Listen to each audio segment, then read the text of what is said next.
आपल्याला माहिती आहे, आपला लकी नंबर सुद्धा आपल्याला लक देतं आणि आपली किस्मत चमकवतं. आता कशा प्रकारे? जसं ही डेट ऑफ बर्थ आहे 15/9/1991. मग आता ह्या व्यक्तीचा लकी नंबर काय आहे? तर 15.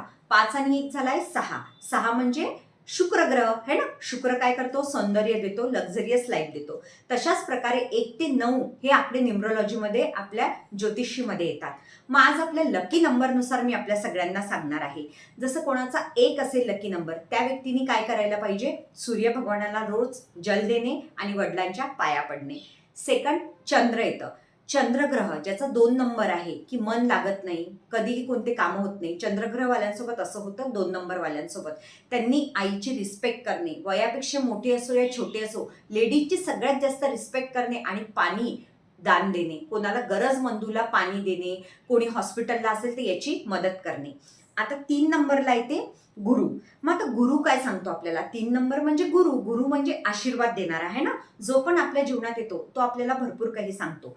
गुरु ग्रहवाल्यांनी 3 नंबरवाल्यांनी कपाळाला पिवळ्या कलरचं चंदन लावणे, पिवळ्या कलरचे कपडे जास्त घालणे आणि आपल्या गुरूंच्या पाया पडणे. त्यानंतर येते राहू. आता राहू आपल्याला काय सांगतो? 4 नंबर. ज्याचा लकी नंबर 4 आहे, राहूवाले. हे राहूवाले एवढे शार्प असतात ना, त्यांना तुम्ही कोणतंही काम द्या, ते करतील तर करतील, नाही केलं तर नाही करणार. अशांनी पक्ष्यांची म्हणजे जे पक्षी असतात पक्षींना दाणे देणे, त्यानंतर गरजूमंदांना मदत करणे. 5 नंबरमध्ये बुध ग्रह येतो. आता आपल्याला बुध काय सांगतो? बुध म्हणजे बुद्धीचा ग्रह आहे ना. गणपती बाप्पा येतात आणि गणपती बाप्पाला दुर्वा अत्यंत प्रिय आहे. ग्रीन कलर, झाडं लावणे है ना, झाडं डोनेट करणे, लोकांना झाडाला पाणी देणे, गणपती बाप्पांची सेवा करणे, हे बुध ग्रह तुम्ही करू शकता. म्हणजे बुद्धी आपली शार्प होईल. त्यानंतर येतं आपला शुक्र 6 नंबरला. शुक्र ग्रहवाल्यांनी काय करायला पाहिजे? 6 नंबरवाले लकी यांनी इतर दान देणे, लक्ष्मीची सेवा करणे, विष्णूची करणे आणि लेडीजची रिस्पेक्ट करणे.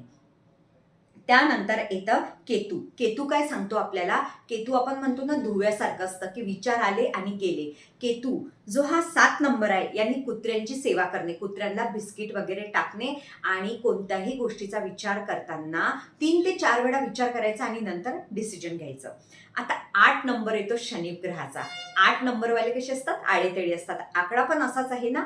8 नंबरवाल्यांनी काय करायला पाहिजे? की शनी भगवान म्हणजे कर्म, कर्म चांगले करणे. कर्म म्हणजे कोणाची मदत करणे, अंध्या लोकांची मदत करणे, काळ्या कलरचं दान करणे, गरजमंदूंना, ज्या गरजमंदूंना जेव्हा तुम्ही मदत करतात तर शनी तिथे काम करतो. आता 9 नंबर असतो मंगळाचा. आपण म्हणतो ना की मंगळसारखा राग येतो ह्या व्यक्तीला, खूप राग येतो. 9 नंबरवाले असेच असतात. यांनी हनुमानजींची सेवा करणे, ऑरेंज कलरचं सिंदूर हनुमानजींना लावणे. यांनी काय होईल की सगळ्यात मेन म्हणजे तुमचा मंगळ शांत होईल आणि तुमची ग्रहदशा जी पण पूर्ण असेल, जी अस्ताव्यस्त झालेली आहे ती पण चांगली होणार.